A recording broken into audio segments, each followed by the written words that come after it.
Bonjour à tous et bienvenue sur ce nouveau live métier organisé dans le cadre de la Semaine de l'Industrie par l'OPCO 2I et les branches de l'industrie en région Centre-Val de Loire. Ça, c'est de l'intro. Moi, c'est Sixtine et je serai votre animatrice de ce jour pour ce live métier. Et durant un mois, on va vous faire découvrir sur myfuture.re #live tous les métiers de l'industrie et les opportunités pour votre avenir. Parce que oui, c'est des métiers dont on n'a pas l'habitude de parler très souvent et c'est pour ça qu'aujourd'hui, on voulait les mettre en avant parce qu'il y a plein de choses super à y découvrir. C'est justement le but de MyFuture. Si vous ne le savez pas encore, on est vraiment une entreprise qui propose de vous faire découvrir le monde professionnel en parlant directement avec des personnes qui travaillent dans des métiers qu'on ne connaît pas forcément ou qu'on connaît mais qu'on a envie d'apprendre un peu plus. Voilà, au passage, je salue le collège Jean Racine à Maintenon, le collège Notre-Dame à Chartres ou encore le lycée pro Gilbert Courtois pour ne citer que. Merci de nous suivre et n'hésitez pas à faire vos dédicaces dans le chat parce que justement, aujourd'hui, le but c'est aussi de vous donner la parole. Donc, posez toutes vos questions. Le but c'est vraiment que ce soit un maximum interactif pour que ça serve à tout le monde. Voilà, et avant de commencer, justement, le temps que tout le monde puisse arriver, on va lancer un petit quiz pour voir si vous arrivez un petit peu à suivre et se mettre un petit peu dans le bain des métiers de l'industrie. Voilà, donc juste après, on présentera notre intervenant. Donc, je vous propose de commencer avec le petit quiz.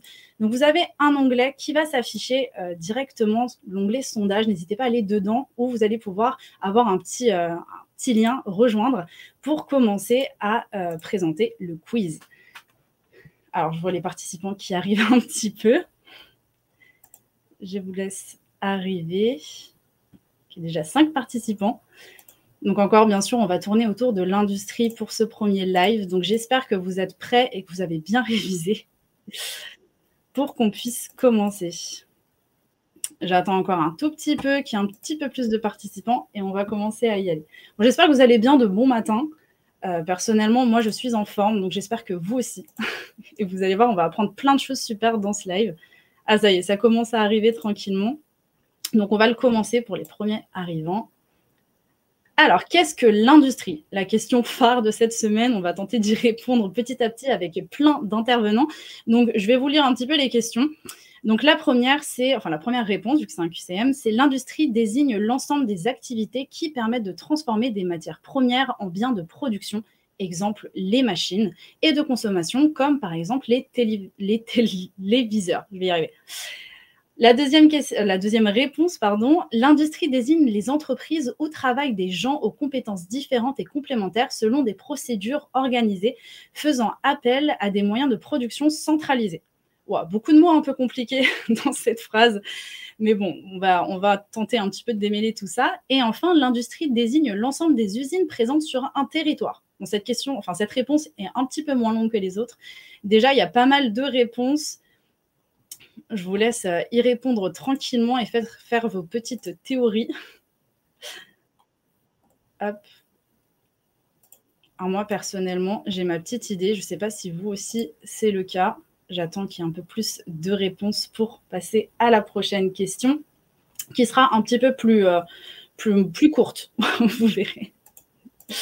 Ah, ça change un petit peu là. J'ai le résultat sous les yeux. C'est un petit peu... Il y a une réponse que vous n'avez pas du tout sélectionnée, par contre. Vraiment, elle ne vous plaît pas. Elle ne vous plaît pas du tout. Ah, ça remonte un petit peu. Au début, tout le monde choisissait la même. Bon, alors, et surtout, prenez bien ces quiz au sérieux parce qu'il va y avoir ensuite un top board. Donc, vraiment, on va voir qui sont les super champions des quiz. Donc, je compte sur vous pour essayer d'arriver sur le podium dès le matin. Ça serait cool. Ok, donc on va passer à la suivante. Alors, hop. Et la bonne réponse, c'est la majorité. Vous avez été 83% à la choisir. C'est bien la première. Donc, l'industrie qui désigne l'ensemble des activités qui permettent de transformer les matières premières et biens de production. Donc voilà, bravo à ceux qui ont trouvé. Bon, il n'y a personne qui a choisi l'industrie désigne l'ensemble des usines présentes sur un territoire. C'est déjà bien, vu que ce n'était pas la bonne réponse. Donc, si personne n'est tombé là-dessus, c'est déjà très bien. On va passer à la prochaine question. Donc, soyez rapides. Le but, c'est vraiment d'avoir la meilleure réponse possible pour arriver sur le podium. Je vous mets la prochaine question. Alors, pourquoi les entreprises industrielles veulent-elles produire propre? Alors, réponse A, parce que les consommateurs sont de plus en plus attentifs à l'empreinte environnementale de leur consommation.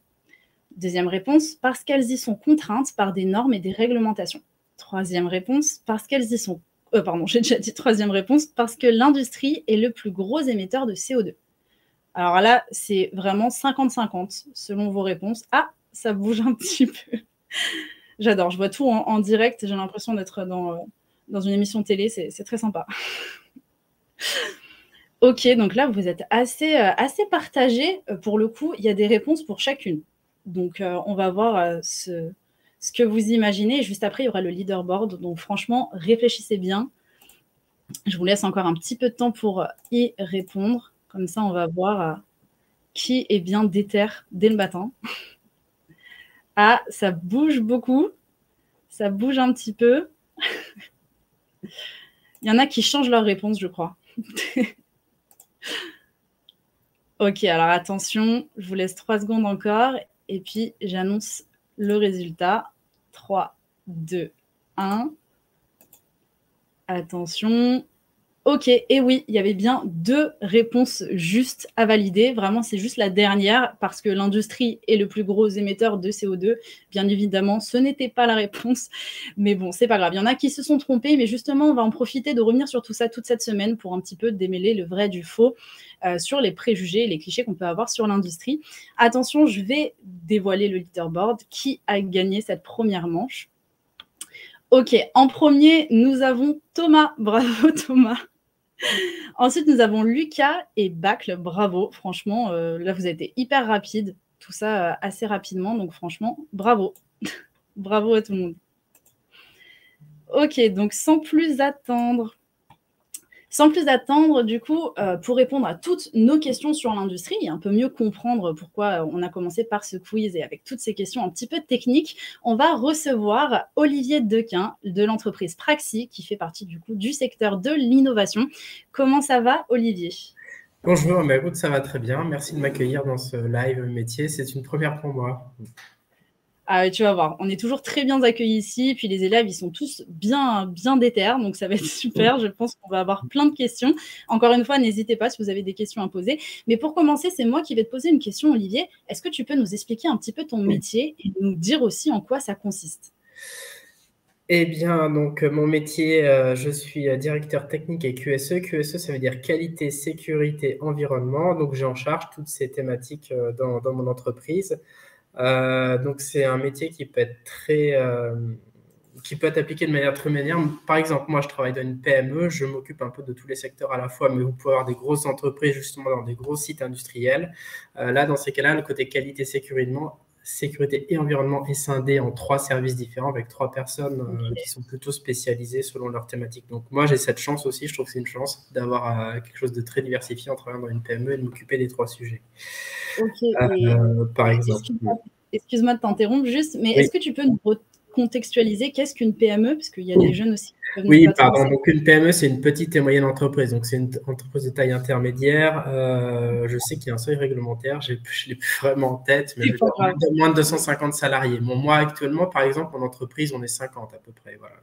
Ok, bah ça fait quand même du monde, j'imagine. À Voilà. gérer tout ça, ça doit être, ça doit être stressant, mais un petit peu, ça rapporte du challenge en fait.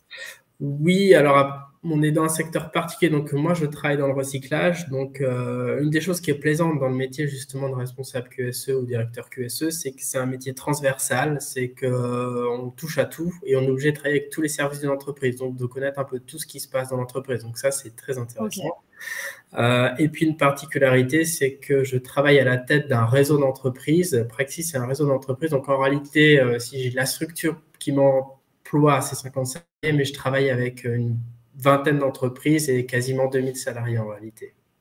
waouh, ah oui, c'est quand même grand, c'est pas petit.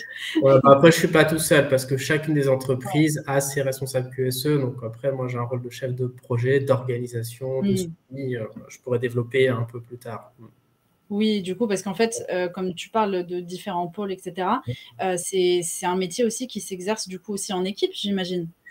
Oui, bah, par exemple, dans mon équipe, on est 3. Effectivement, selon la taille des entreprises et selon les besoins, selon les exigences réglementaires ou autres qui s'appliquent à telle ou telle entreprise qui sont plus ou moins pointues, une entreprise, effectivement, peut avoir un seul responsable QSE pour les petites structures, mais souvent, c'est du travail d'équipe. Dès lors qu'on dépasse entre 50 et 100 salariés, on arrive rapidement à avoir au moins 2 personnes en charge de ces sujets-là. Ah oui, j'imagine, parce que c'est quand même une charge de travail. Tu vas nous en parler un petit peu. Et donc là, à l'écran, on peut voir déjà une photo que tu nous as partagée. Est-ce que tu peux un petit peu nous la commenter? Voilà, donc j'ai choisi quelques photos. Alors c'est vrai que ces photos, j'avais eu un peu de mal à trouver des photos pour qualifier mon métier de responsable QSE. Déjà, vous en trouverez dans toutes les entreprises. C'est un métier qui est encore assez nouveau. Et qui s'est imposé aux entreprises parce qu'il y a de plus en plus de contraintes, de normes environnementales, de volonté aussi de la part de clients, de fournisseurs d'atteindre un certain niveau de qualité, des exigences au niveau santé, sécurité des salariés. Et il y a maintenant vraiment besoin d'un spécialiste dans l'entreprise qui traite ces thématiques. Donc, moi, les photos que je vous présente, vous allez voir, donc je travaille dans le recyclage et la gestion des déchets. Elles sont plus axé sur mon activité, mais je vais pouvoir vous les commenter au travers de ce que moi je vais faire par rapport à ça que sur vraiment le métier de QSE. Parce qu'effectivement, les QSE, moi je vais vous l'appliquer sur le métier de recyclage, mais vous aurez dans toute industrie, vous aurez des QSE qui deviendront des spécialistes de leur domaine. Donc celle-ci, en l'occurrence, vous voyez un camion. Donc pour l'expliquer, c'est un camion de transport de déchets dangereux qui rentre d'une collecte auprès de plusieurs clients. Et là, on voit un chauffeur et vous avez quelqu'un avec un gilet jaune qui va contrôler. Donc, par exemple, un aspect sécurité de ce métier-là, les déchets dangereux, ce sont des matières dangereuses. Il y a une réglementation qui s'appelle l'ADR qui est très contraignante et difficile à appliquer. Donc, ce sera, par exemple, sur ce déchargement de déchets dangereux, vérifier que les normes de sécurité ont été les bonnes en termes d'équipement de bord, documentation de bord, étiquetage, les bons contenants, ce genre de choses. Ok, donc là, par exemple, qu'est-ce que ça peut être comme type de contenant dangereux pour avoir un petit peu Alors, par exemple, sur les équipements, le chauffeur doit avoir des équipements de protection individuelle. Il doit aussi avoir tous les équipements en cas de déversement. On peut imaginer qu'il a un produit acide chimique qui se renverse. Donc, il doit avoir des équipements, de l'absorbant, une pelle, des équipements de secours pour justement remédier à cette petite pollution accidentelle. Bien sûr. Voilà. En documentation, par exemple, sur le transport des déchets, il y a ce qu'on appelle la traçabilité. C'est très important. Quand un producteur du déchet confie son déchet à un gestionnaire de déchets, nous, on a l'obligation de lui dire exactement ce qu'on va en faire. Donc, son déchet, on va le réceptionner sur notre plateforme. Qui va le transporter? Qu'est-ce qu'on va en faire? Est-ce qu'on va le trier, le pré-traiter et où est-ce qu'on va l'envoyer au final? Et quels sont les taux de recyclage et de valorisation qu'on va pouvoir obtenir avec ces déchets? Tout ça, c'est des documents qui tracent le déchet à partir du moment où on quitte l'entreprise d'où il a été produit. Donc, ça, c'est des choses qu'on va regarder, vérifier que tout est bien complété. C'est un petit peu comme s'il avait une carte d'identité et ensuite, il fallait checker à chaque point. C'est ça, voilà. Nous, on doit rendre des comptes. Le producteur, il a produit ses déchets et derrière, il a des obligations réglementaires qui s'imposent à lui. C'est-à-dire qu'il a l'obligation d'atteindre des taux de recyclage. Donc, nous, justement, derrière, on s'engage à atteindre ces taux de recyclage. On doit lui prouver qu'on les a atteints. Donc, ces documents, effectivement, c'est des documents qui sont la carte d'identité de chaque sortie de déchets. Après, au niveau des contenants de déchets en tant que tels, ça va être des fûts, des caisses, peu importe. Après, l'étiquetage, c'est d'identifier le risque auquel les opérateurs ou les transporteurs, enfin le chauffeur est soumis. Par exemple, les acides, ce sont des corrosifs. On peut transporter des déchets toxiques, des déchets cancérigènes, des déchets inflammables. Chaque catégorie de déchets et de dangers doit être affichée. Ok, d'accord, très bien. Et alors, la prochaine photo, qu'est-ce que c'est? Bon, j'imagine que c'est sur... Voilà, c'est ça, autre activité du recyclage et autres secteurs sur lesquels on va intervenir. Là, vous voyez un exemple d'une plateforme qui est spécialisée dans la récupération et le tri des ferrailles et des métaux, avec au premier plan une grue qui, avec son godet, charge un broyeur. Donc là, typiquement, on fait du traitement de déchets et d'équipements électriques et électroniques. Donc notre métier, le métier de responsable QSE, par exemple, sur une plateforme de traitement de déchets électriques et électroniques, on a l'obligation d'avoir certaines certifications. Si on n'a pas cette certification en France, on n'a pas le droit de travailler. Donc un des métiers, une des missions qu'on a justement, c'est de faire en sorte qu'on répond bien à ce cahier des charges, qu'on atteint bien un niveau de qualité suffisant et de recyclage sur ces déchets électriques et électroniques, et on est audité tous les ans. notre process, notre manière de faire pour valider qu'on est toujours dans les normes et qu'on cherche et que d'année en année, on s'améliore. Et puis, vous avez aussi en arrière-plan, vous voyez des camions, des engins. Donc, c'est un aspect sécurité qu'on va rencontrer sur le site. On a beaucoup de cohabitation entre les hommes et les machines. Donc, ça, c'est des aspects d'organisation des flux et de la sécurité dont on est en charge sur nos plateformes, par exemple. C'est fou parce que ça représente tellement de choses. Parce que c'est vrai que là, d'un point de vue extérieur, nous, quand on va aller mettre des déchets ou des choses comme ça, on ne se rend pas compte de tout le traitement qu'il peut y avoir derrière, en fait. C'est vraiment tout... Ça pourrait faire l'objet, effectivement, d'un live à part entière sur le traitement des déchets. Et encore qu'il en faudrait même plusieurs. C'est vrai qu'on a rarement connaissance et conscience de tout ce que l'on fait avec des déchets. Maintenant, les déchets ne sont vraiment plus des déchets.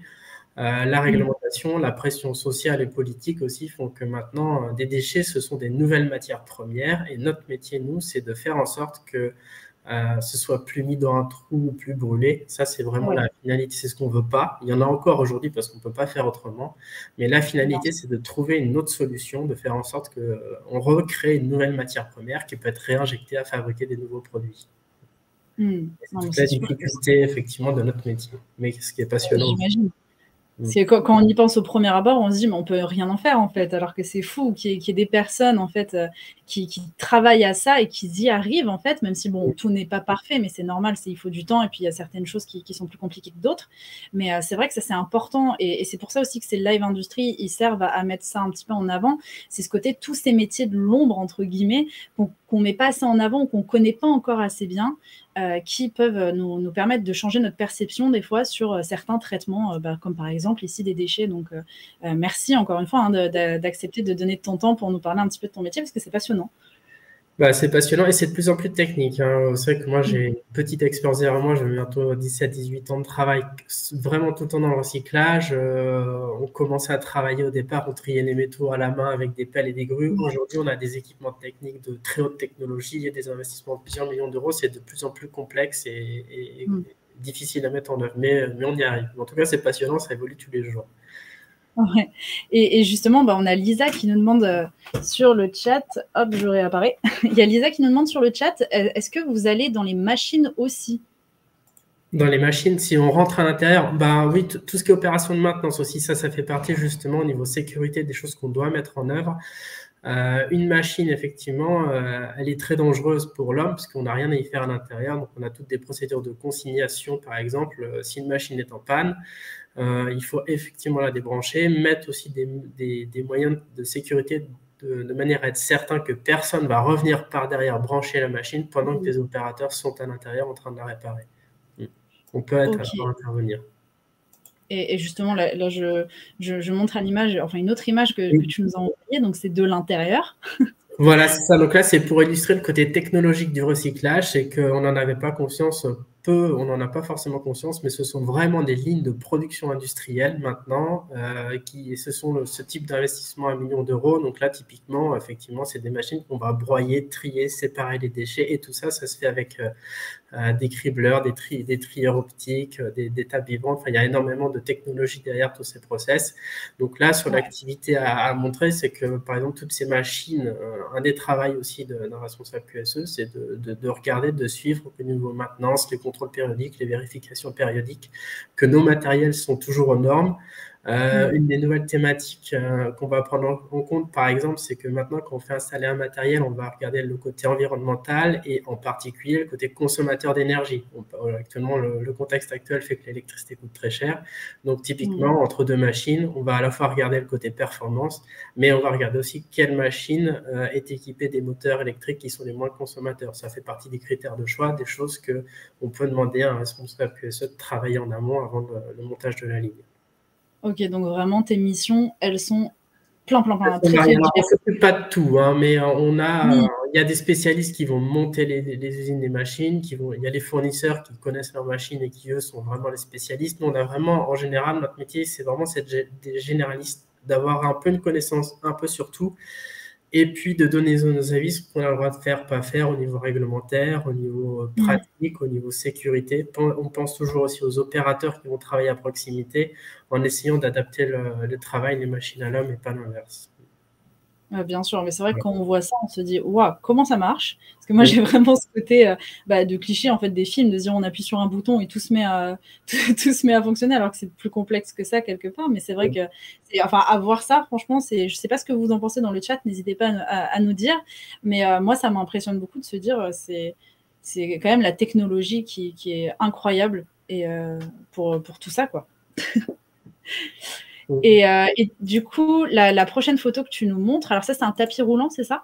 Ouais, c'est ça. Typiquement, ça peut être un exemple, c'est la chaîne que vous avez vue à la fin de la chaîne. Aujourd'hui, le travail de l'homme, c'est-à-dire qu'on aura sur la chaîne précédente, par exemple, je fais rentrer une machine à laver, et cette machine à laver, qui est un mélange de plein de matériaux soudés entre eux, nous, derrière, on va la ressortir, on va avoir du plastique, de la ferraille, de l'inox, de l'alu, du bois, du béton. Voilà, tout ça, vous imaginez pas, vous avez tout ça dans une machine à laver. Et derrière, il y a une fraction qui passe au travers de toutes les machines, et l'opération humaine est nécessaire à la fin pour refaire un tri en affinage. Donc à la fin, on a toujours un tapis sur tout ce qui n'a pas été trié par des machines, doit être trié par des opérateurs. C'est des opérations qui ont tendance à se robotiser aussi, mais c'est un exemple de notre métier où là, vous avez des opérateurs sur lesquels justement, un des activités de préserver la santé des opérateurs, ça fait vraiment partie de notre métier. Et là, on a des gestes répétitifs, rapides et fréquents. Donc, on doit, de nos métiers, d'adapter les postes aux travailleurs, c'est d'essayer de travailler sur tout ce qu'on appelle les troubles musculo-squelettiques, tout ce qui est gestes et posture, de manière à faire en sorte que les opérateurs se sentent le moins fatigués, courbaturés, ou de faire en sorte qu'ils ne soient pas fatigués après leur journée de travail. Enfin, fatigués au sens usure. Oui, bien sûr. Sur le long terme, ensuite. Voilà, c'est ça. Et justement, qu'est-ce qui peut être mis en place, par exemple, pour Après, préserver c'est la largeur des tapis, c'est important pour éviter qu'ils se penchent plus ou moins. Ça, on peut surélever les postes de travail. On travaille aussi sur le réglage des machines en amont, parce qu'effectivement, tout mauvais réglage va impliquer plus de travail au niveau des opérateurs. Donc, c'est des choses qu'on met en place des machines. On peut avoir plusieurs mois de réglage avant d'arriver à quelque chose d'optimum. Et puis aujourd'hui, même ces postes-là, typiquement, on commence à avoir de la robotisation arriver, où c'est des robots qui vont détecter et trier toutes ces pièces. Ok, d'accord. Et dans le chat, justement, on me demande qu'est-ce qu'un opérateur? C'est vrai qu'un opérateur, c'est c'est ma manière générique, c'est la manière générique, Oui. donc on appelle un salarié. Un salarié qui travaille dans le secteur du recyclage, qu'on a tendance à l'appeler opérateur. Là, vous avez des opérateurs de tri sur une chaîne de tri. Vous pouvez avoir un opérateur de maintenance en charge de la maintenance. C'est un nom générique pour dire un salarié et l'employé de l'entreprise. Ok, très bien. Bon, j'espère que ça a répondu à ta question. Et du coup, je te propose qu'on revienne un petit peu, faire un bond dans le passé et qu'on revienne sur ton parcours. Comment est-ce que tu en es arrivé là et quel est ton parcours? Est-ce que tu peux un petit peu nous commenter tout ça déjà en partant de après la troisième? D'accord, donc après la troisième, donc voilà, lycée général, bac S classique, parce que c'est un peu ce qu'on demande de manière un peu générale en France. Si on veut faire des études très généralistes, on s'oriente facilement, qu'on n'a pas de difficulté à faire des sciences, on s'oriente vers le bac S. Je fais une spécialité maths, je ne sais même pas si aujourd'hui on parle encore de bac S, L ou ça a un petit peu changé, mais on peut choisir. Mais justement, de là, est-ce que toi, en troisième, tu aimais beaucoup les sciences? Est-ce que tu avais des facilités en sciences? Ou est-ce que c'est vraiment parce que tu ne savais pas vraiment où aller et tu t'es dit, pourquoi pas un bac S? Non, en troisième, je n'étais pas plus attiré que ça par la littérature, moins qu'aujourd'hui certainement, et je n'avais pas trop de difficultés avec les sciences. Donc après, le choix, c'était de lui-même. Et puis, c'était une manière aussi de ne pas me fermer de porte aussi. N'étant pas très attiré par le côté littérature et n'ayant pas de problème avec les sciences, je suis allé vers un bac S, tout simplement, vers ce qui m'intéressait le plus aussi au niveau domaine d'études. D'accord, et c'est justement là qu'on arrive ensuite avec tes études, et je vois que c'est bien rempli, donc je veux bien que tu m'expliques un peu mieux tout ça. Alors, clairement, le métier de responsable QSE, je ne le connaissais absolument pas. Quand j'ai passé mon bac, je ne savais pas forcément ce que je voulais faire.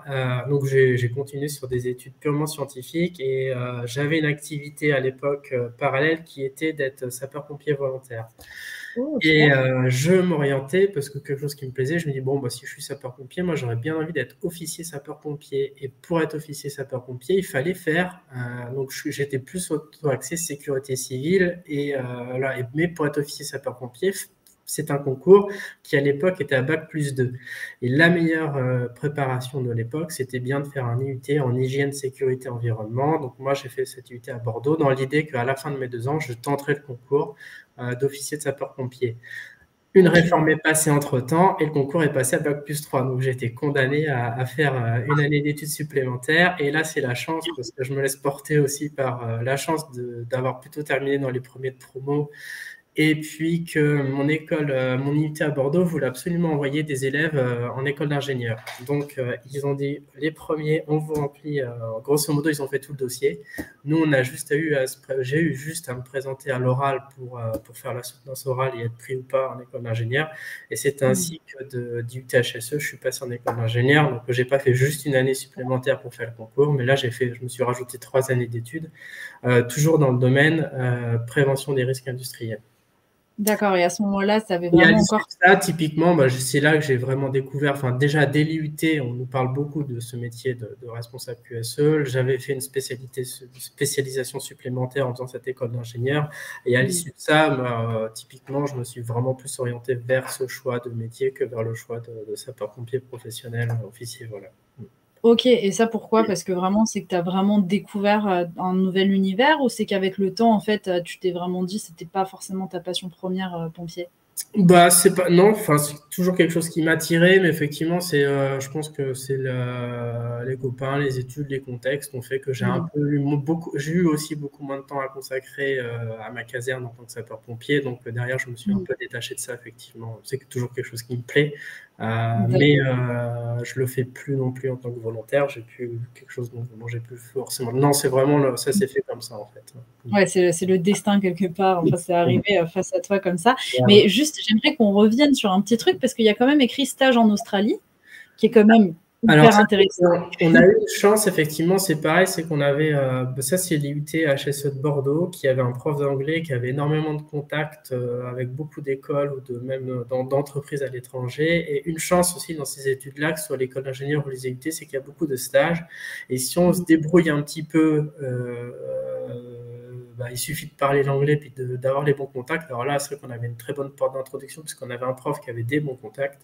Donc, c'est lui-même qui m'a donné les coordonnées et j'ai pu faire un stage effectivement en Australie. Donc, mon année d'études d'IUT, je l'ai fait en Australie au ministère de l'Environnement australien. Et typiquement, en fait, j'ai été sapeur-pompier dans le bush comme n'importe quel pompier australien. Et ça, c'était une super expérience. Ah, ça doit être génial. Ça doit être des souvenirs qu'on garde en tête longtemps. J'ai fait autant de prévention de feux de forêt que de recensement de la faune, de la flore. C'est pas du tout organisé comme en France. Y a pas, en France, on a des sapeurs-pompiers qui font polyvalent ville et campagne, on va dire, pour faire simple. Là, en Australie, ils ont vraiment des pompiers spécialisés ville, agglomération, et des pompiers spécialisés bush, feux de forêt, et qui sont en plus des agents un peu comme des gardes forestiers en France. Donc, faire cette diversité, c'était vraiment très intéressant. Ok, génial. Au moins, tu as pu voir plein de choses avant de continuer un petit peu tes études. Et qu'est-ce qui s'est passé après alors? Et donc après, école d'ingénieur que j'ai faite sur Grenoble. Et là, c'est pareil, chaque année d'école d'ingénieur, on a des stages à faire en fin d'année. Donc j'en ai fait un, le première année, c'était au CEA de Mons. Donc le CEA, c'est le commissariat à l'énergie atomique de Mons. Mons, c'est juste à côté de Tours. Donc là, j'avais fait un stage, c'était de faire de la prévention des risques dans les laboratoires. Donc il y avait des laborantins qui travaillent des produits chimiques.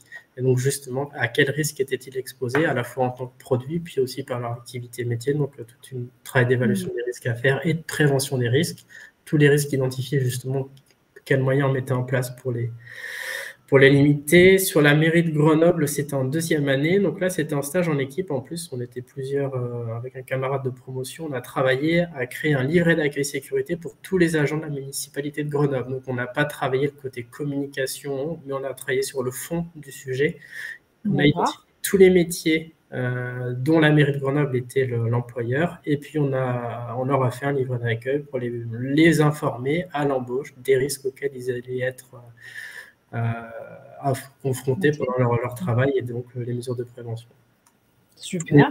Voilà, et puis Primagaz à Tours. Donc Primagaz, c'est une société qui fabrique des bouteilles de gaz et qui aussi distribue du gaz. Donc à l'époque, c'est un site avec énormément de risques, parce qu'on manipule du gaz avec le risque d'explosion et d'incendie. Donc beaucoup de risques industriels à prendre en compte, des plans de prévention des risques technologiques. Et donc j'étais basé à Tours, mais Primagaz avait des sites, j'avais travaillé un peu sur des sites de Brest et autres, justement pour faire des analyses de risques. Mais là, vraiment risque au sens accident technologique qui pourrait survenir. Qu'est-ce qu'on met en place justement pour éviter que ça survienne? Ok. Ok, Voilà. d'accord, bah, très bien. En tout cas, un parcours très, très complet. Et je t'interromps un petit peu pour une petite question qui est arrivée dans le chat. Il y a Mikado qui nous demande, bonjour, est-ce qu'il faut faire 5 ans d'études pour avoir votre métier? Non, pas du tout. Donc justement, moi j'ai commencé par un UTHSE. Si j'avais voulu arrêter à la fin de cet UTHSE, j'aurais pu. Alors j'aurais certainement commencé peut-être au plus bas de l'échelle. Après, j'ai eu la chance de trouver un boulot qui m'a plu et d'évoluer. Mais vous pouvez vous arrêter à un bac plus. Alors aujourd'hui, ce sera bac plus 3 parce qu'il y a la réforme du but, si je dis pas de bêtises. Donc typiquement, ça va Ouais. plutôt niveau licence et bac plus 3. Vous pouvez vous arrêter à ce niveau-là. Après, rien n'empêche d'évoluer. C'est à partir du moment où vous êtes pertinent, que vous êtes curieux, que vous avez envie de travailler, vous pouvez commencer. Vous ne serez peut-être pas responsable QSE, mais animateur QSE. Mais moi, je connais beaucoup de personnes qui ont fait ce métier-là, qui n'ont pas 5 ans d'études, des fois qui n'avaient même pas de bagage QSE en études, mais on leur a proposé cette mission. Ils l'ont prise, ils l'ont prise en main et puis ils ont évolué et ils arrivent à évoluer dans l'entreprise. Je pense que quand on Ouais, on n'est travaille, pas, qu'on est curieux, on y arrive. ouais, voilà, on n'est pas Enfin, forcément il condamné. ne faut pas que le nombre d'études soit une obligation ni un frein. Vous pouvez vous arrêter plus tôt, commencer entre guillemets plus bas de les niveaux de l'échelle et progresser dans l'entreprise. Quand on est pertinent, qu'on fait bien son métier, on progresse toujours dans l'entreprise. Très bien. Bah, merci pour ta réponse. Et du coup, comment est-ce que tu es arrivé chez Praxi? Le hasard, encore une fois, c'est je cherchais des offres d'emploi. Clairement, je voulais sélectionner mon métier en sortant d'études. Je savais que je trouverais un métier parce que j'avais pas de, c'était un secteur où il y a 20 ans, c'était pas des choses aussi. Enfin, je savais qu'il y avait beaucoup de besoins et pas encore de postes pourvus partout. Donc, je me suis permis le luxe de refuser 2, 3 emplois avant d'en accepter un, mais j'ai trouvé en moins de 6 mois à l'époque Trop bien. mon emploi. Et donc, le milieu du recyclage me plaisait bien. Donc, j'ai dit banco, j'y vais, quoi. Donc, je ne connaissais pas du tout, hein. J'ai découvert tout sur le tas. Après, c'est avec la fonction de QSE, enfin, nos études, c'est comme pour faire un comparatif qui est, par exemple, un comptable peut faire son travail dans n'importe quelle entreprise. Un responsable QSE, c'est pareil. On vous forme à des méthodes très généralistes et vous l'appliquez dans le monde du travail, dans votre secteur d'activité dans lequel vous êtes. Vous n'êtes pas spécialisé industrie. On est formé à des méthodes, à des manières de travailler, et après, on peut le mettre en place dans n'importe quel secteur d'activité. Donc ça aussi, c'est enrichissant, c'est qu'on n'a pas de porte fermée en sortant d'études, on peut travailler dans tous les domaines. Donc, si c'est un domaine qui vous intéresse, qui vous plaît, c'est très bien. Ouais, ça, c'est super. C'est génial parce que si on s'ennuie dans un domaine, on peut passer de l'un à l'autre. Exactement. Alors, c'est vrai que quand on a un certain bagage, après, on devient un spécialiste de notre domaine d'activité, donc on est plus recherché dans le monde du recyclage ou autre. On Oui. a peut-être un peu plus de difficultés à passer à un milieu industriel de production, mais ce serait le temps d'adaptation sera un peu plus long, mais il n'y a aucun problème pour changer complètement de secteur d'activité. Ok, et du coup, tu as occupé 3 postes différents? Grosso modo, j'ai été embauché dès le départ en tant que responsable qualité, sécurité, environnement. Et j'ai eu la chance, en fait, que mon entreprise, quand j'étais embauché, on était 10. Aujourd'hui, on est 50. J'ai toujours travaillé pour ce réseau d'entreprises qui représente à peu près 2000 salariés. Ça représente à peu près 110 sites industriels. Parce qu'on parle d'industrie, 110 sites industriels en tant qu'installation classée pour la protection de l'environnement. Donc l'entreprise a beaucoup évolué. Donc au fur et à mesure, mes missions, quand j'ai eu envie de changer de secteur, de prendre plus d'ampleur, j'ai toujours pu le faire. Ça, Ok, c'est c'est une super. chance C'est une d'évoluer belle en entreprise. Voilà. et dans le chat, on a Lucas qui te demande quelles sont les qualités humaines à avoir pour faire ton métier. Alors, je pense qu'il faut être très à l'écoute, très pédagogue, très curieux. Très curieux parce qu'on doit apprendre tout le fonctionnement de l'entreprise, parce qu'on a à un moment donné ou un autre, on a des avis, on a entre guillemets presque un avis sur tout, ou tout est axé sur des règlements, des normes. Donc derrière, il faut toujours qu'on puisse, ah oui, mais là on peut pas, ou on pourrait y arriver de telle ou telle façon. Donc il faut qu'on connaisse absolument tous les métiers de notre entreprise, parce qu'on doit prévenir au niveau santé et sécurité aussi tous les métiers, il n'y a pas de distinction. Donc être à l'écoute, savoir que ce soit du chef d'entreprise jusqu'à l'opérateur de terrain, quel que soit le niveau, il faut être à l'écoute, connaître leurs besoins, leurs exigences, parce que le service QSE est un service support au service des autres. Donc, on doit vraiment comprendre un peu leurs problématiques et essayer d'y apporter des solutions. Oui, et puis j'imagine qu'en plus de ça, ça comporte des mises à jour aussi quelque part pour les normes, parce qu'il y a des normes chaque année à peu près que ça puisse changer un petit peu. Donc ça, il faut se porter tout le temps à jour. Est-ce que tu as des formations ou est-ce que c'est toi tout seul qui dois te renseigner de ton côté? Comment ça marche? Alors, c'est un peu les deux, mais typiquement, effectivement, le monde du recyclage est un monde qui a énormément évolué ces dernières années et pour lesquels, en fait, la pression, on en parle de plus en plus, de recyclage, de développement durable. Donc, le fait est que, comme il y a une pression sociale, on a de plus en plus de textes réglementaires et de contraintes réglementaires et d'obligations à suivre. Donc ça, c'est des choses qui évoluent énormément, et en particulier dans le monde de l'environnement. Donc, je pense que c'est vrai pour tous les métiers industriels de responsable QSE, et particulièrement dans l'environnement. Donc, il faut se tenir à jour et être au courant. Donc ça fait partie du boulot de savoir tout ce qui sort. Donc, typiquement, on fait ce qu'on assure, ce qu'on appelle une veille réglementaire. Il faut aller regarder tous les textes réglementaires qui sortent, les lire, savoir si ça s'applique ou pas à notre secteur d'activité, les comprendre, les analyser, et puis après, les déployer et les mettre en œuvre. Donc ça, c'est un travail au quotidien. Et sur des activités bien pointues, précises, on peut tout à fait avoir des formations supplémentaires. Oui, et puis j'imagine que c'est ça qui est un petit peu stimulant, parce qu'il y a toujours des nouvelles choses, mais aussi qui est un petit peu compliqué, parce qu'il faut tout le temps être à l'alerte. Et justement, je fais la transition vers la prochaine étape de notre live. Je vais te demander ce que tu préfères et ce que tu aimes le moins dans ton métier. Est-ce que ça y figure? On va voir ça tout de suite. Qu'est-ce que tu préfères alors? Et bien justement, donc on parlait de polyvalence. Je pense que moi, ce qui me plaît, c'est déjà au sein d'une entreprise, c'est d'être un peu le touche-à-tout. Il faut qu'on connaisse pour pouvoir donner des préconisations au niveau santé, sécurité, qualité environnementale. Il faut connaître tous les métiers auxquels on est confronté dans l'entreprise. Donc c'est ce côté polyvalent en fait, de savoir travailler, faire des bilans avec le chef d'entreprise, mais aussi parler de manière beaucoup plus pragmatique et terrain avec l'opérateur pour comprendre de quoi il parle. Donc vraiment là, on fait le grand écart sur nos interlocuteurs et les missions qu'on a à faire. Donc ça, c'est vraiment très intéressant. D'accord, comme tu m'expliquais aussi, faut être un petit peu alerte sur tous les postes aussi, quelque part, pour pouvoir accompagner tout le monde. Donc oui, j'imagine bien. Et puis le monde du recyclage, justement, parlons-en. Moi, je suis très content d'avoir trouvé effectivement dans ce monde du recyclage, de le voir évoluer, de faire en sorte qu'il nous force à évoluer, parce qu'il y a aussi véhicule des valeurs positives aussi actuellement.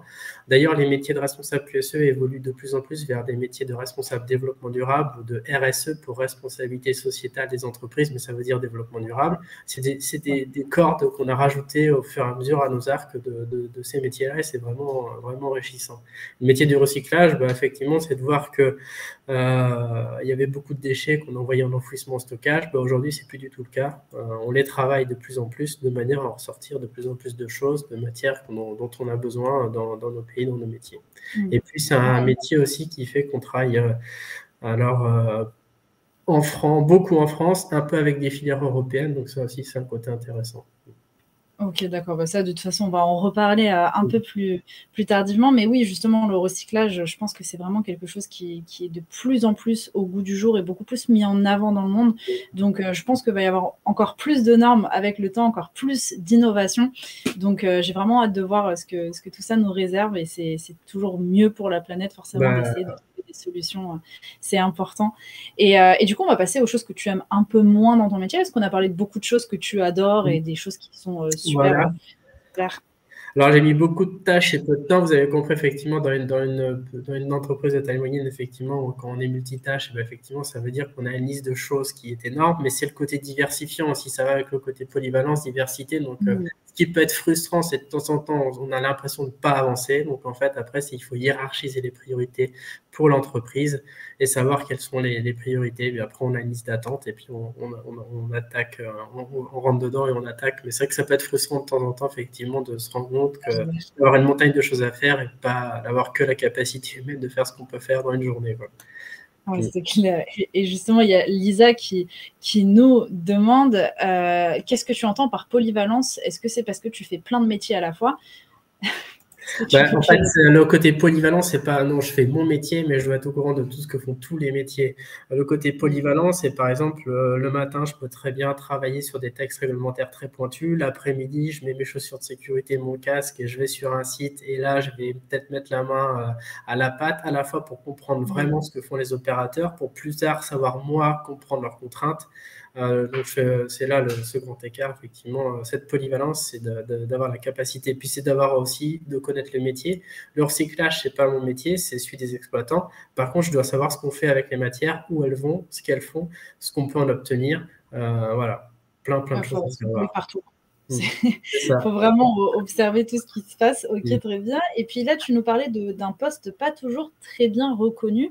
Oui, alors là, c'est un peu la difficulté et c'est là où on a besoin d'être un bon communicant, d'être bien à l'écoute, de savoir argumenter. C'est que, alors je fais souvent, après, je pense qu'il y a un peu le côté caricature du responsable QSE, mais c'est que vis-à-vis du chef d'entreprise, on peut parfois passer pour un peu le syndicaliste, c'est la personne qui est toujours là en train de titiller, il faut faire ci, il faut faire ça, il faut rester dans les clous.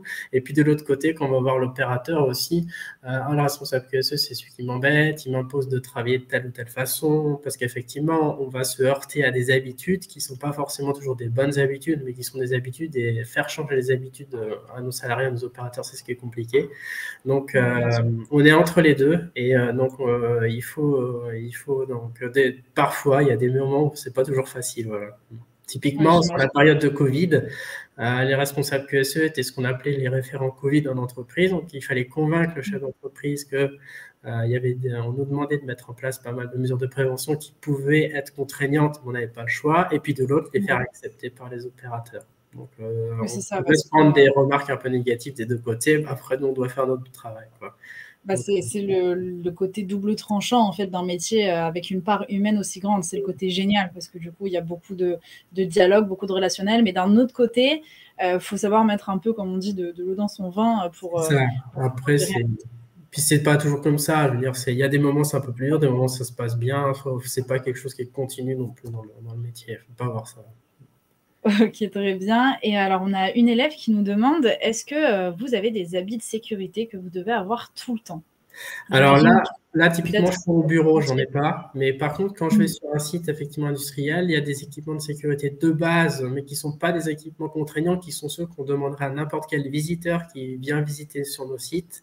Ce serait de mettre un casque, mettre des chaussures de sécurité, le gilet haute visibilité, ça c'est le minimum. Et puis après, si moi je dois faire aller des contrôles, d'aller auditer, d'aller regarder un peu ce qu'il y a dans des contenants de déchets dangereux pour vérifier les étiquetages, on a les bons déchets, je peux mettre des lunettes de sécurité pour éviter les projections. De temps en temps, j'aime bien même mettre les mains à la pâte, donc j'ai toujours des gants aussi pour manipuler des produits chimiques dans mes poches, parce que j'aime bien regarder, voir ce qui se passe, pas me contenter du superflu. Et puis s'il faut donner un coup de main quand je passe sur un site, c'est des choses qui me plaisent bien. Donc voilà les équipements de sécurité. Après, nos opérateurs, eux, effectivement, selon leur poste, on va les équiper avec des tenues supplémentaires. Ok, comme ça, vous êtes tous prêts pour la Fashion Week. C'est ça, voilà. Ok, très bien. Donc, on va passer un petit peu au cliché. Qu'est-ce que tu entends souvent? Donc là, je vois le service QSE, l'empêcheur de tourner. Voilà, ça, c'est un peu ce que je disais auparavant, c'est qu'on doit être au courant des normes et des réglementations parce que c'est nous qui devons être les conseillers en disant à la fois chef d'entreprise ce qu'on peut faire, pas faire, les consignes qu'il faut passer sur le terrain, et puis aux opérateurs aussi de leur dire attention, tu peux faire ci, tu peux faire ça. Donc souvent derrière, on passe pour les personnes qui les empêchent de faire ce qu'ils veulent. Donc ce côté un peu, entre guillemets, gendarme sur le terrain peut des fois être un cliché qu'on fait. Ouais, c'est un petit peu le double tranchant, encore une fois, de ton métier. C'est pour ça il faut réussir à prendre les choses avec humour, réussir à se détacher. Donc, on n'est pas toujours de bonne humeur. Après, on n'est pas toujours aussi autant en forme ou fatigué. On prend plus ou moins bien les choses. Mais il faut savoir prendre le recul et savoir que ce n'est pas forcément nous qui sommes visés, mais de comprendre la position de l'opérateur et de le convaincre pour justement faire en sorte que les choses se passent au mieux. Bien sûr, de réussir à être conciliant. C'est ça. Conciliant, mais pas trop, parce qu'effectivement, il faut il faut savoir dire les choses. Au bout d'un moment, quand il y a des mesures de sécurité, quand il s'agit de la santé, de la sécurité des salariés, il y a des choses auxquelles il faut être vraiment intransigeant.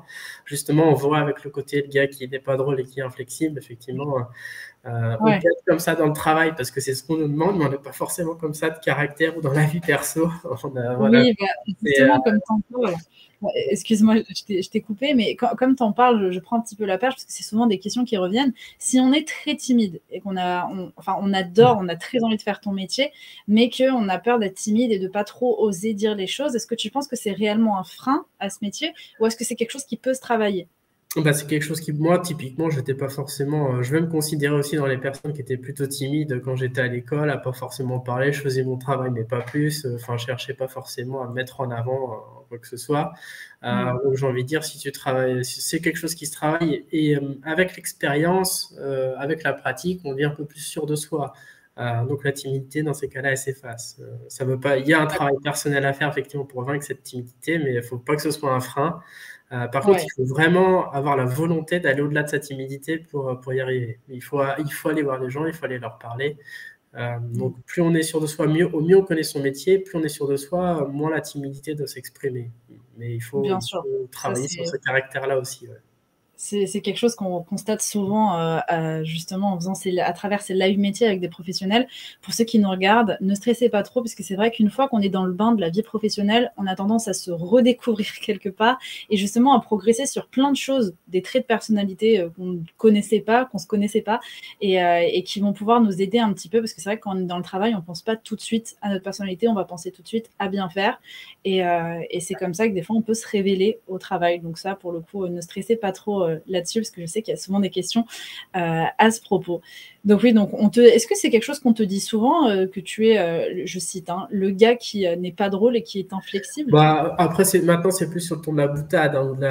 Après, quand on connaît bien les gens, qu'on apprend à parler, à discuter avec eux, on n'a pas que le côté relationnel QSE, on discute aussi avec ses collègues de travail, ils nous connaissent un peu mieux, donc ils savent que on a une mission, donc on l'applique. Donc dans ces cas-là, effectivement, on peut se prendre cette boutade, même quand ils sont énervés, c'est le genre de choses qu'ils vont nous dire, mais on sait qu'ils le disent parce qu'ils sont là un peu pour nous titiller. Oui.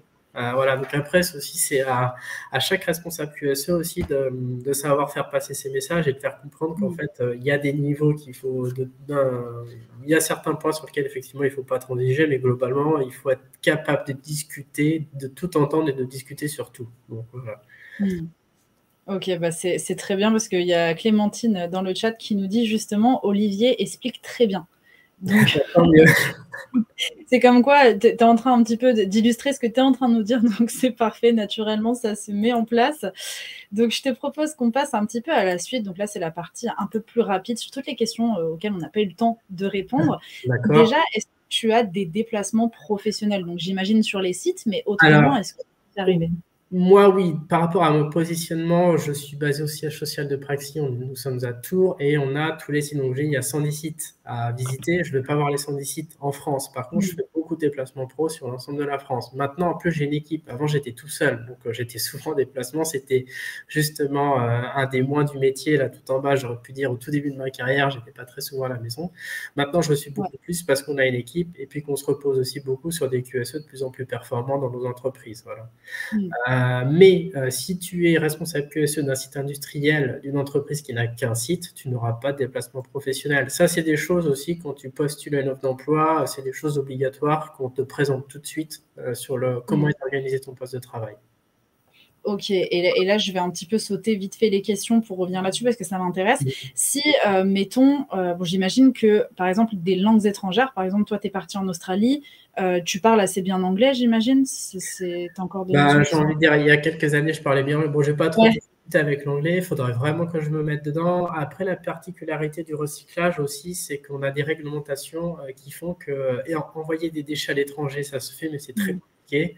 Donc, on travaille beaucoup en France. D'ailleurs, c'est un des avantages du secteur, si je peux faire une petite parenthèse, c'est que le recyclage, on produit des déchets en France, ils sont triés, recyclés en France. Alors, il y aura des centres de traitement européens parce qu'on ne peut pas parler que du niveau français, mais c'est une industrie qui va être obligée de se développer en France, donc un secteur en future croissance, c'est intéressant au niveau postes emploi à venir. Donc moi, par mon métier, par mon secteur d'activité, j'ai pas travaillé, pas besoin de parler l'anglais ou c'est exceptionnel. Voilà. Donc après, c'est moi qui D'accord. maintient. Mais est-ce que, par exemple, si tu veux, à un moment donné, je ne sais pas pourquoi, hein, mais tu peux avoir une opportunité vis-à-vis de ton poste à l'étranger, est-ce que c'est possible aussi ou est-ce que c'est Oui, compliqué? c'est possible. Bah oui, non, c'est vraiment possible. Après, c'est vrai que le métier de responsable QSE, il est très axé. Je veux dire, on n'aura pas trop de difficultés, à mon avis, à travailler au niveau européen parce qu'on a beaucoup de réglementations européennes communes. À l'international, ça se fait très bien aussi. Ou en tant qu'expatrié, je sais qu'il y a beaucoup d'entreprises françaises qui sont des grands groupes qui ont des postes à l'international. Et j'ai pas mal de copains responsables QSE qui sont sur ce type de poste-là. Donc moi, j'ai pas mon métier, j'ai pas besoin de parler l'anglais, mais je connais pas mal de responsables QSE qui eux, le pratiquent au quotidien dans leur métier. Donc les autres langues, c'est clairement, de toute façon, dans le monde du travail, même vous discutez avec, j'ai déjà eu aussi à traiter avec des filières de traitement de déchets espagnols, on parlait anglais entre nous. Donc c'est l'anglais qui est primordial. Ok, donc ça noté pour vous à la maison, c'est quelque chose qui revient souvent. De toute façon, L'anglais. toute langue étrangère apprise est un avantage acquis au niveau du travail. Peu importe la langue, quelle que soit la langue que vous prenez, ce sera un avantage. Oui, c'est ça. Donc, n'hésitez pas. En plus, si vous avez l'opportunité durant les études, comme Olivier, de pouvoir partir à l'étranger aussi, ça peut être un plus. Donc, n'hésitez pas si vous en avez l'opportunité.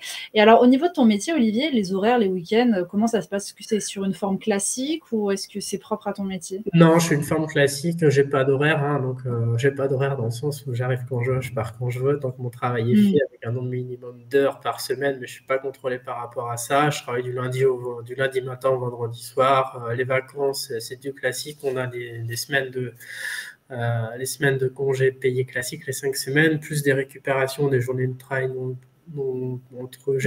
après, j'ai mes 5 semaines, plus à peu près une dizaine de jours de vacances supplémentaires dans l'année. D'accord. Mais là, typiquement, c'est pareil. Ça dépend de l'entreprise, de l'industrie, dans quel secteur d'activité vous serez. Ça sera très diversifié. Le recyclage, après, là, c'est un coup de com'. C'est pas forcément, si vous cherchez des horaires cool et puis des avantages, beaucoup de vacances et peu d'heures de travail, c'est pas dans le recyclage que vous trouverez ça. Ok, c'est avant tout un métier de passion. Mais je ne trouve pas que ce soit déséquilibré non plus, ce que je fais. Voilà. Oui, on reste quand même pas sur quelque chose de viable, entre guillemets, je vais dire. Non, c'est quand même. J'ai la chance d'avoir plus que mes 5 semaines de congés payés dans l'année, c'est plutôt une chance. D'accord, très bien. Bon, alors le relationnel en solo ou en team, on y a déjà répondu précédemment. Sinon, au niveau de l'argent, est-ce que tu pourrais nous donner un petit peu une fourchette de salaire globale? Après, j'ai pas réfléchi à ça. Clairement, après, je pense que là encore, ça dépend beaucoup du secteur d'activité. Il faut savoir qu'un responsable QSE, d'entrée de jeu, selon les secteurs industriels et leur prise de conscience de tout l'avantage qu'ils ont à avoir des services QSE organisés, parce que d'avoir une activité qui est en conformité réglementaire, c'est de la sérénité et c'est du développement industriel qui peut se faire de manière claire et facile. Enfin, c'est mon point de vue. Après, les chaînes d'entreprise peuvent encore voir ça comme une contrainte. On n'est pas un service production, que ce soit d'exploitation ou commerciale, qui ramène du chiffre d'affaires. Donc, c'est plutôt les métiers sur lesquels il va falloir bien argumenter pour avoir des bons salaires. Après, le salaire de base, par exemple, on va recruter, là, je suis en train de recruter quelqu'un pour mon service. Un débutant, on peut le recruter à 32 000 euros bruts par an. D'accord, ok. Il peut y avoir, après, il y aura les primes. Après, en avantage aussi, parce qu'on fait des déplacements, il y aura une voiture de fonction qui sera liée avec, il y a tout ce qui est PC, téléphone, tout ce qui se gère avec. Voilà. Ok, d'accord, merci pour ta réponse. Bon, les langues étrangères, on en a parlé. L'anglais, ça peut être un plus, comme toute langue étrangère en plus, mais dans ton métier actuel, c'est pas quelque chose forcément Non, je ne pratique pas. Par contre, je suis souvent amené à valider des filières de traitement étrangères, donc à lire des documents de langue étrangère. Donc, quand c'est l'anglais, ça m'arrange, mais quand c'est de l'espagnol ou autre que j'ai jamais pratiqué, soit je trouve un collègue qui l'a fait, soit avec Google Translate, mais on est obligé d'apprendre deux, trois mots. On cherche les mots techniques qui sont importants. Oui, parce que des fois, Google Translate, ça peut être un peu dangereux. On peut aussi demander, après ce qu'on fait aussi, c'est pour être sûr, c'est qu'on demande à des traducteurs de faire les textes. Donc c'est vrai que si vous avez la capacité de les lire vous-même, c'est encore mieux. Je pense que c'est mieux. Bien sûr. Et l'environnement de travail, du coup, tu nous as dit que tu es principalement dans un bureau, mais que tu peux te déplacer sur le terrain. Voilà, aussi. c'est ça. Aujourd'hui, je vais dire, je suis à 70% en bureau et 30% en déplacement, voire entre 30 et 40%, donc à la fois sur la route ou sur nos sites. Donc quand je me déplace, c'est moi-même qui vais contrôler, qui vais faire des audits, qui vais vérifier que tout va bien. Mhm. Ou alors c'est parce que nos entreprises ont des clients importants ou des normes à respecter. Dans ces cas-là, je suis de l'autre côté de la table, je suis avec eux, puis je passe l'audit, je fais l'audit, on accepte les remarques, les propositions d'amélioration et on dresse un plan d'action pour justement remédier, s'améliorer, ce genre de choses. On a les deux casquettes. Et il y a une part du travail aussi que je fais, c'est qu'on fait pas mal de formations en entreprise, notre service, surtout les aspects réglementaires, traçabilité des déchets, transport de matières dangereuses. C'est des choses qu'on fait régulièrement pour aller former les personnes dans nos entreprises. Donc voilà mes missions en déplacement. D'accord, très bien, très complet. Bon, les plus, les moins, on les a déjà vus avant. Je te propose qu'on réponde à quelques petites questions du chat avant de clôturer ce live parce que malheureusement, il nous reste déjà que 3 minutes. Alors, en question, on avait Clémentine qui demandait des conseils, enfin des techniques de communication. Est-ce que tu en aurais à lui donner? Non, après, moi, la communication, clairement, je l'ai apprise au travers de mes études. Le fait d'avoir beaucoup de stages, enfin, les études que j'ai faites ont fait qu'on avait beaucoup de stages, beaucoup de rapports à faire, beaucoup de présentations orales devant les amphithéâtres et nos